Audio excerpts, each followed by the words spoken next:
nossa palestra sobre os efeitos maléficos das substâncias psicoativas. Irlan, Então, pode falar.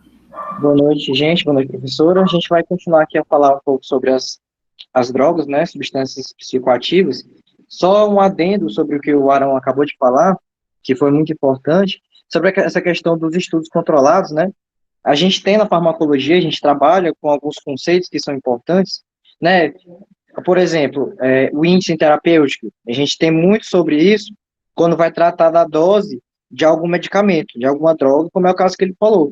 Por que que, por que que esse fato, por que que essa, digamos assim, essa experiência que está sendo feita, esses estudos que estão sendo feitos, são bons, digamos assim, são seguros? Porque tem um determinado estudo, uma determinada definição das doses da substância que vai ser utilizada. Né? Em relação ao índice terapêutico, por exemplo, é uma relaçãozinha que a gente tem da dose letal com a dose eficaz, que são conceitos farmacológicos que a gente tem. Né? A dose eficaz é aquela dose capaz de produzir um efeito terapêutico, né, que se deseja, que se quer evitar, e a dose letal é aquela dose que digamos assim, mata o ser vivo, ou a pessoa, né, que seria capaz de matar. Então, você tem uma relação entre dose letal e dose eficaz, que faz com que você tenha esse índice terapêutico, que você consiga trabalhar numa janelazinha, que a gente chama de janela terapêutica, que faz com que a gente tenha uma dose mínima e uma dose máxima que seja eficaz e que seja segura também. Por isso que são possíveis esses estudos, né? Mas, enfim, continuando aqui falando sobre as outras substâncias, né? A gente também tem a heroína, né, que também é muito conhecida ao redor do mundo, né?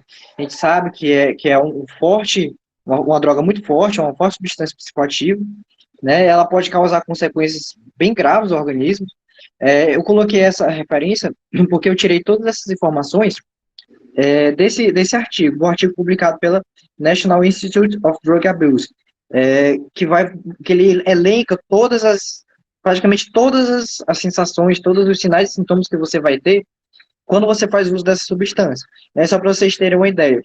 Quando você faz o uso dessa substância, você vai ter um pouco de sensação de calor, você vai sentir a boca seca, você vai ter náuseas e vômitos, você vai ter uma miose, que é uma dilatação da pupila, é, da pupila, e você vai conseguir observar esses sinais na pessoa também, né? E ela é uma droga perigosa, assim, porque ela vai deprimir a atividade mental. Ela é uma droga depressora da atividade mental. Basicamente, assim, semelhante ao que o álcool no início você tem aquele sintoma inicial de euforia. Alguns filmes, é muito interessante porque grandes filmes, a maioria dos filmes, na verdade, principalmente os filmes de Hollywood, eles sempre trazem nas suas pautas algumas substâncias dessas, seja o tabaco, seja o álcool, seja a heroína. Se você for prestar atenção, tem algumas séries, inclusive, acho que é até Breaking Bad, se eu não me engano, que tem uma cena que um dos personagens faz uso dessa heroína, e ele tem um estado, até ao foco mesmo no personagem, que ele tem um estado inicial de bastante euforia, de como se ele estivesse realmente subindo, tendo assim, transcendendo, né, como se fala. Mas logo depois ele tem um estágio de sonolência muito grande. Ele vai ficando com a função mental prejudicada, vai tendo uma depressão respiratória, a pressão arterial do paciente, da pessoa, né, que faz uso, vai se alterando, assim como a sua frequência cardíaca, né? E isso é importante porque, assim, antigamente, até alguns anos atrás, lá para década de 60, por aí assim, a heroína, ela era usada, inclusive, como um anestésico, né? Quando se fazia algum procedimento médico, usava-se a heroína como anestésico porque ela faz parte da classe dos opioides, né? Que a gente trabalha, é um termo médico, assim, os opioides, que a gente usa na medicina, mas os opioides são anestésicos, né? Eles controlam a dor, são usados por essa finalidade. E a heroína era usada até algum tempo atrás justamente para isso. Hoje não, hoje a gente já tem substâncias muito melhores, muito mais seguras e muito mais eficazes. A heroína agora é mais uma droga realmente de abuso, mas os efeitos dela são basicamente os mesmos, né, dos outros opioides. Ele vai ter essa depressão, e inclusive é perigoso, é muito perigoso, porque ela vai agir lá no centro que controla a respiração no cérebro, né, fazendo com que essa respiração do indivíduo ela fique mais lenta, ela fique mais superficial. Você percebe que ele não está oxigenando direito, ele não está tendo uma perfusão adequada, né? E, inclusive, isso pode levar até uma parada cardíaca, né? Você pode ter uma perda de consciência justamente por conta disso, né? Você pode se evoluir para uma parada cardiorrespiratória e até morrer. Isso se você não tiver seu quadro revertido, né? Se você, por exemplo, estiver sozinho e tiver um quadro desse tipo, você pode acabar morrendo se não tiver o socorro imediato, né? Importante estar atento. Em relação à overdose de heroína, né? A overdose nada mais é do que um abuso agudo, né? Um abuso muito forte num determinado período de tempo muito curto, né? Isso pode levar o indivíduo ao coma, né? Ao danos cerebrais permanentes, até mesmo à morte, né? Como eu falei para vocês. Acontece quando esse usuário ele consome grandes quantidades de droga de uma vez só, né? E tem sinais clássicos, como a perda de consciência, confusão mental, você vai ter uma respiração mais acelerada, vômitos e convulsões, né? Pode evoluir para coma, danos cerebrais permanentes e morte, como eu falei para vocês. É um estado muito perigoso, né? E é importante ressaltar que não é necessário você ser dependente químico para ter essa overdose. Ela pode acontecer no primeiro contato. Porque, assim, existe uma relação de quantidade de substância ingerida com a sua resistência. Às vezes a pessoa, ela nunca usou droga, nunca teve contato com esse tipo de substância, mas ela tem uma resistência pequena, né? Ela não aguenta, digamos assim, o organismo dela não aguenta quantidades muito grandes desse tipo de substância.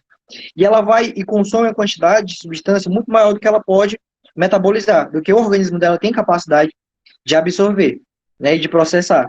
Isso faz com que ela tenha uma overdose, mesmo que ela nunca tenha tido contato com essa substância. Isso é muito perigoso, né, que essa relação de dose consumida com a resistência, né, é importante sempre ficar claro que ninguém nunca sabe qual é a sua capacidade, né, ninguém nunca sabe qual é a resistência que você tem, se você é muito resistente ou não. Então, é importante sempre tomar cuidado com esse tipo de coisa. Erlan, Oi, pode falar. e às vezes, né, a pessoa é usuário de drogas, por exemplo, de heroína ou cocaína, não sei. Aí ela passa um período sóbrio, aí vai tentar usar a mesma quantidade que ela usava anteriormente. Aí, como ela vai ter uma regulação, né, dos receptores dela, quando ela usa a mesma quantidade de droga que ela usava anteriormente, que ela em teoria já estava mais imunizada, assim, com mais resistência, ela pega e tem Tolerância, né? uma overdose. Passa o Uhum. mês sóbrio, aí volta a ter uma recaída e acaba tendo essa overdose, né? Exatamente. Isso acontece tanto como tu falou, né? Acontece tanto com a heroína como com a cocaína também, né? As duas têm esse efeito aí que tu falou. Em relação aos efeitos a longo prazo, né?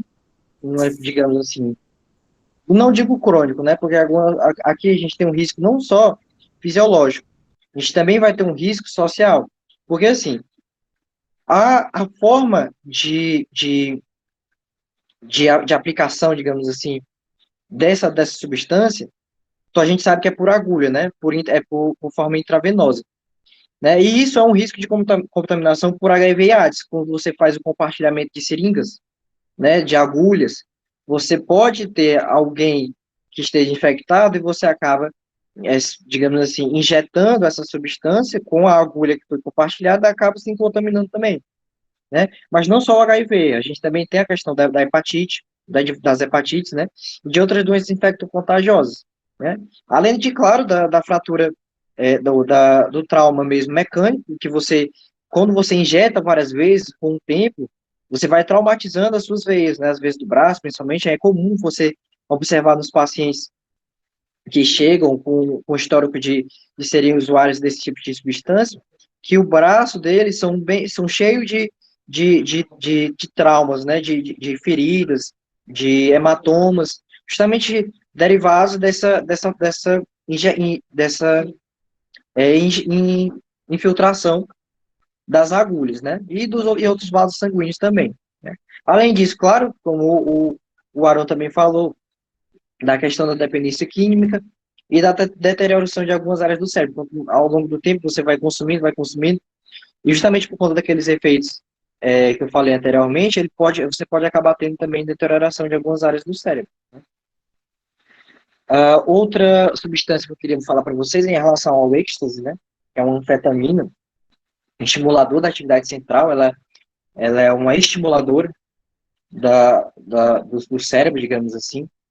Ela basicamente vai atuar liberando, na liberação e no tempo de atuação de alguns neurotransmissores, né? Principalmente aqueles que são capazes de fornecer uma euforia, um estado de, digamos assim, de alegria maior, né? Tanto é que esse é o principal efeito dele. Você percebe que tem uma diminuição do sono e do seu apetite, você fica mais eufórico, você fica com mais energia, a sensação de fadiga, ela diminui, né? Mesmo quando você realiza esforços excessivos, que pode ser prejudicial, porque imagina, olha só, você está, por exemplo, num show, né? Isso é muito comum, show, esse tipo de coisa, de evento, a pessoa vai e consome esse tipo de substância e você acaba ficando muito tempo em pé, você não se hidrata, você não descansa, você fica horas e horas e horas e horas, às vezes até vira o dia, né? Em pé, acordado, e você não tem essa noção porque você está tendo uma liberação muito grande de neurotransmissores e essa pode acabar fadigando o seu corpo, né? Você fica com rapidez na fala, sua pupila fica dilatada, você tem uma taquicardia, sua pressão arterial aumenta, e você exige tanto do seu corpo, você tem uma você fica tão sobrecarregado, seu coração fica tão sobrecarregado, que você pode acabar, inclusive, tendo uma parada cardíaca, né? Inclusive, às vezes, indivíduos que não costumam se hidratar, não costumam beber água, né? Eles são mais propensos a ter esse tipo de reação mais grave, né? E como consequência, claro, você tem um indivíduo mais irritável e agressivo, né? Principalmente por conta dessa euforia, né? Você vai se considerando uma vítima de perseguição, que não existe, a questão dos delírios, né? Assim como as outras drogas que a gente falou, que o Aaron falou também, né? Alucinações e convulsões também podem acontecer, né? Em casos mais graves. E uma coisa muito interessante, né? Interessante para a gente que estuda, né? Mas na prática não é legal de acontecer, claro. Frequentemente é o aparecimento desses sintomas depressivos, né? Porque, olha só, pense comigo. Você tem uma liberação de neurotransmissores muito forte em um espaço de tempo muito curto.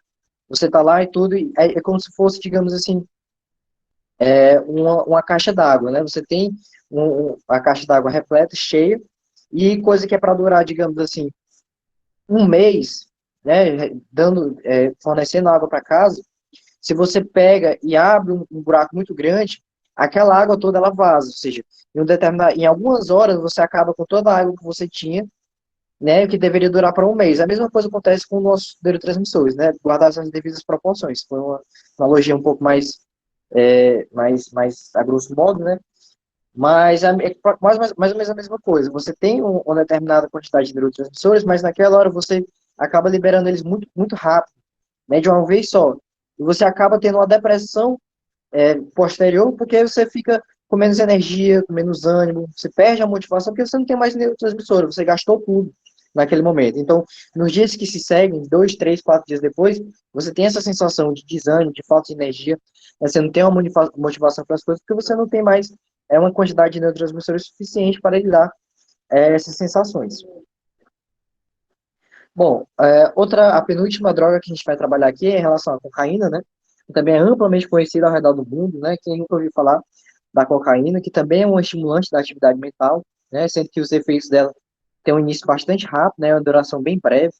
Você vai ter aquela sensação intensa de euforia, né? De poder. Você tem uma excitação, hiperatividade, um quadro de insônia, a falta de apetite, a perda de sensação de cansaço, bastante semelhante com o do êxtase, né? Mas você observa também, frequentemente, um aumento progressivo dessas doses, né, das doses consumidas. Por exemplo, a pessoa começou a ter contato com esse tipo de droga, né, digamos assim, por 10 miligramas, né, estou dando uma quantidade, assim,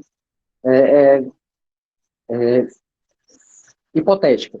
Você começou com 10 miligramas, né, depois de determinado tempo, digamos, por uma semana, tendo essa quantidade, você vai consumir de novo, você não consegue mais alcançar os efeitos que você tinha antes, né? Agora você precisa, por exemplo, de 20. com o passar do tempo, você vai precisando de 30 para poder conseguir o mesmo tipo de sensação que você tinha antes, no começo. E aí, então, é uma coisa que vai se acumulando, a tolerância vai aumentando, né? E, consequentemente, os efeitos também vão ser mais severos, porque você vai estar consumindo uma quantidade bem maior, né, do que inicialmente. Então, é mais perigoso. Além disso, além disso, né, continuando no caso, o uso prolongado dessa substância vai favorecer um quadro crônico de irritabilidade. Então, você vai ficar mais agressivo, você vai ter delírios e alucinações, assim como também as outras drogas que a gente falou até aqui, né? Que caracterizam um verdadeiro estado psicótico, né? Existe até um nome para isso, né? Se chama na literatura de psicose cocaínica, né? Provocada por esse uso crônico da substância. E também pode ser observado o aumento da temperatura do corpo, né? O calor, a sensação de calor mais forte, convulsões, né? Frequentemente é difícil de tratar com esse tipo de convulsão, mesmo que seja na emergência médica, né? Às vezes é preciso que você tenha uma observação mais prolongada desse paciente, porque isso pode levar à morte, né? Se esses sintomas ficarem por muito tempo e se, claro, não tiver uma assistência adequada. Além disso, vai ter uma dilatação da pupila, você vai ter uma elevação da pressão arterial, da cardia, todos esses efeitos, né, que se espera de um estimulante da atividade cerebral. Né, e tudo isso, né, obviamente, como eu já falei anteriormente, pode levar a uma parada cardíaca, né, que é uma das possíveis causas de morte para essa superdosagem. Uma coisa interessante também, que quando eu estava preparando essa apresentação, eu vi, numa revista de cardiologia, recentemente, né? Todas essas informações que a gente trouxe na apresentação são bem atualizadas, são de 2018 para cá. Eu vi numa revista de cardiologia que a cocaína, ela tem uma relação muito direta com o acidente vascular cerebral, né? Com o AVC. Ela é, inclusive, considerada fator de risco para essa condição. Os estudos, eles verificam que existem alterações persistentes na circulação cerebral, né? Nos indivíduos que são dependentes de cocaína. Isso faz com que ela acaba sendo um fator de risco para o desenvolvimento tanto de infarto, como também de acidente vascular cerebral, principalmente em indivíduo jovem, porque assim, a gente tem uma ideia de que o infarto, né, o IAM, o AVC, os acidentes vasculares cerebrais, eles acontecem muito mais na população idosa, que tem uma certa idade, que tem alguma comorbidade, né, eles são mais propensos a isso, mas no caso do jovem, que é usuário desse tipo de substância, você observa também que há digamos assim, um fator de risco, né, para esse tipo de enfermidade, de doença. Então, pode acabar acontecendo. Os jovens entram como grupo de risco se forem usuários de cocaína. Além disso, também a gente tem um processo de degeneração irreversível da musculatura, que a gente tem o termozinho, né, de rabdomiólise. Nesses usuários que são crônicos, eles perdem o tônus muscular, forças musculares, não tem mais aquele vigor físico, né, com o tempo. E, por último, para fechar, a gente tem a questão do crack, né? O crack, assim...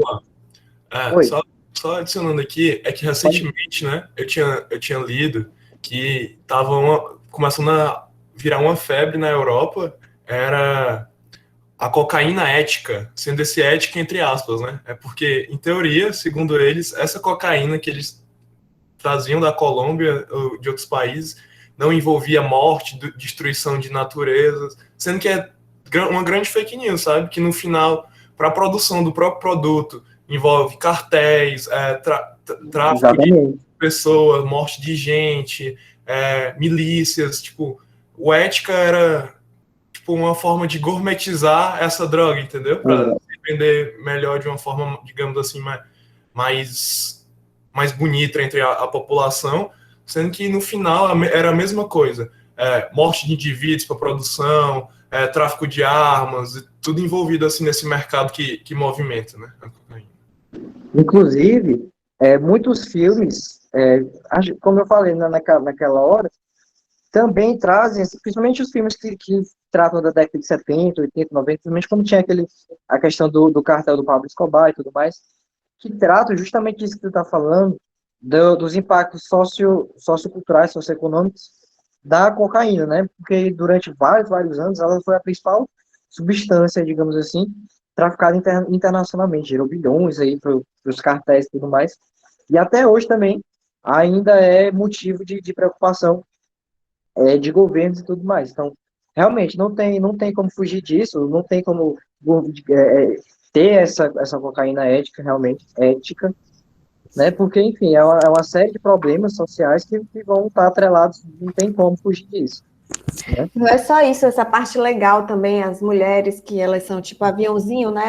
Elas são E responsáveis por as mulas, né? o tráfico, né? E elas Aham. são presas. Então, a maioria das mulheres que estão no presídio, elas estão relacionadas ao tráfico de drogas. Elas não cometeram um crime diferente. O tráfico de drogas é onde as mulheres vão ser condenadas e presas, tá? Pode continuar. Essa parte social que vocês estavam falando. Não, mas é basicamente isso. E falando em social, né? A gente entra agora na questão do crack, porque assim, o crack ele é basicamente a cocaína, né? O crack é derivado da cocaína. Só que o crack ele tem uma quantidade de impurezas bem maior do que a cocaína, né? A cocaína, digamos assim, é uma substância mais pura. Mas o crack ele é originado, derivado diretamente da cocaína, né? E a forma de uso dele também é um pouco diferente, né? Porque a cocaína ela pode ser ingerida, né? Ou então cheirada, mas o crack ele é fumado, né? Em forma de pedra e tudo mais.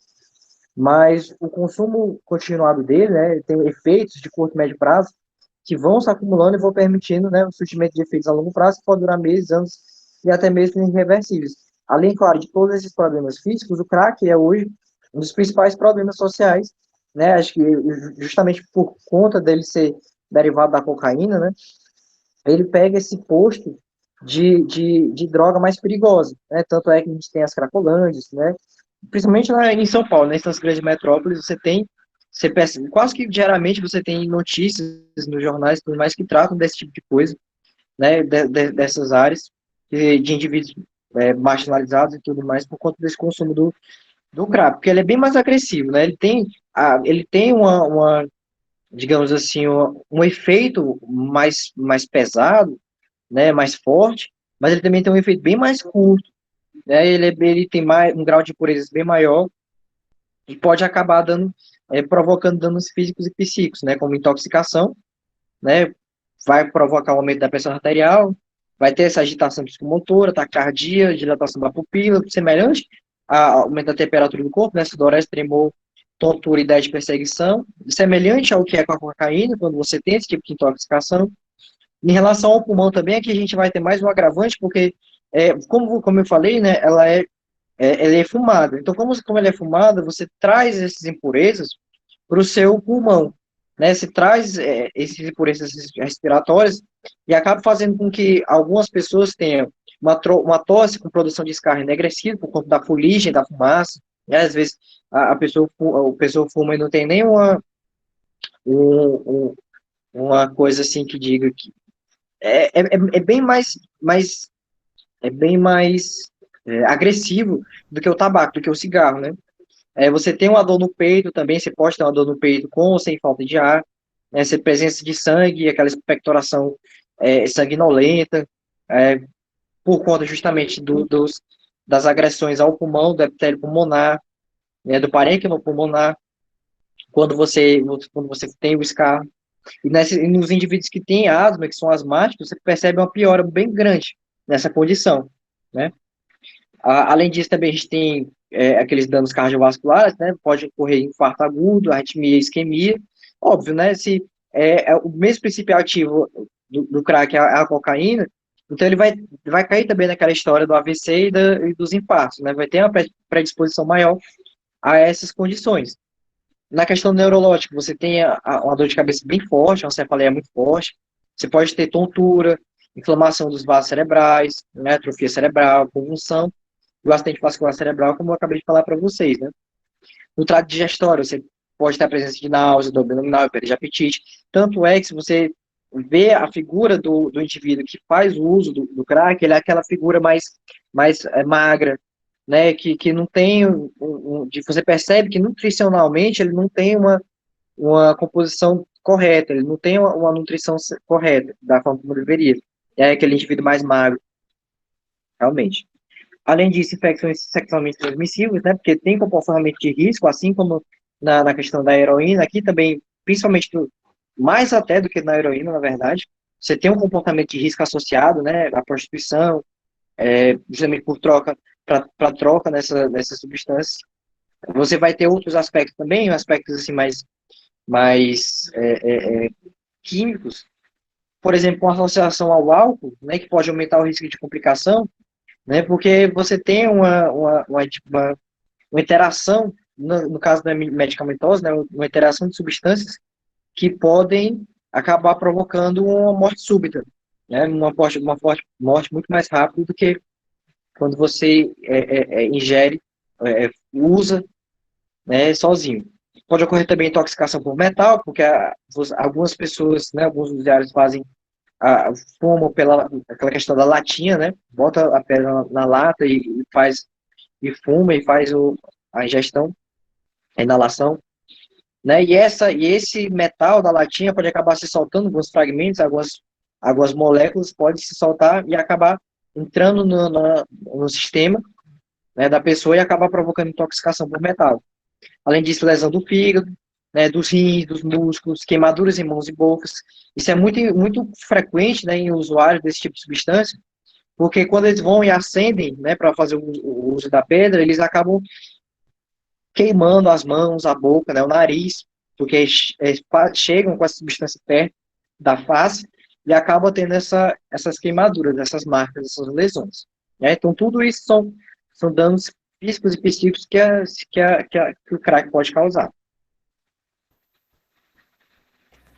Então, outra gente, coisa também, Erlan, com relação aqui eu vi que tu falou lesão no fígado, né? Quando vocês desconfiarem que alguém está sendo usuário de droga, é bom pedir, né, o exame de sangue para ver a TGP, a sim, TGO, TGP, exatamente. Se elas estiverem Exatamente. muito elevadas, então desconfie que a pessoa é usuário de drogas.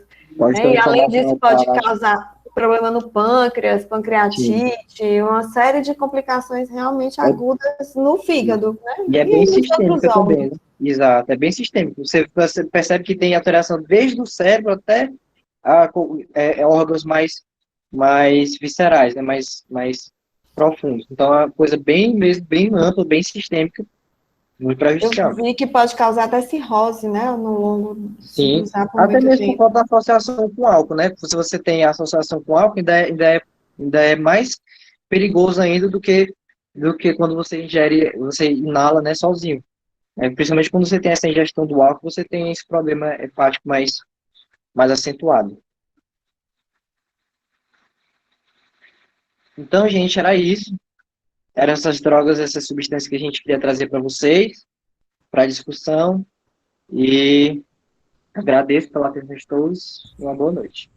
Alguém quer fazer alguma pergunta para o Erlan, para o Aron? Tá todo mundo tranquilo? Todo mundo entendeu tudo? Carol, quer fazer algum comentário? Tranquilo. Pois, pode falar, Carol. Não, foi ótima a abordagem deles, porque eles também essa parte clínica, né, que a gente precisa abordar também. Isso, porque a gente tem que entender mais profundamente, né, os danos que as drogas ilícitas e as ilícitas elas podem causar nos jovens, né? Principalmente nos jovens, né? Que eles estão começando a vida. Isso, porque o nosso grupo, né, que a gente vai abordar também, é mais na parte cerebral, né? Quais são os lobos que ele vai afetar, então a gente vai tratar nas próximas palestras sobre isso também. Pois, gente, eu vou disponibilizar depois o material no WhatsApp para quem puder assistir novamente depois, tá? Pois agradeço ao Gabriel, ao Erlan, a Maria também, a participação de vocês. Cadê a colega de vocês? Ela quer participar, falar alguma coisa? Não, professora, não, tudo certo. Tudo certo? Foi do jeitinho que vocês esperavam na apresentação? Foi tudo planejado, acho que ficou ótimo, inclusive os meninos Foi até melhor, depois. na verdade, porque inclusive a Aaron trouxe muita discussão boa, a forma de abordagem dele também foi muito boa. Também gostei, gente. Foi até melhor do que a gente esperava. Depois, Carol, eu vou colocar a aula, tu coloca no Facebook do projeto para as pessoas assistirem depois, tá bom? Pois tchau, gente. Boa noite. Agradeço a presença de todos, tá? Muito obrigado. Boa noite, pessoal. Boa noite, professora. Boa noite. Boa noite. Boa noite, gente.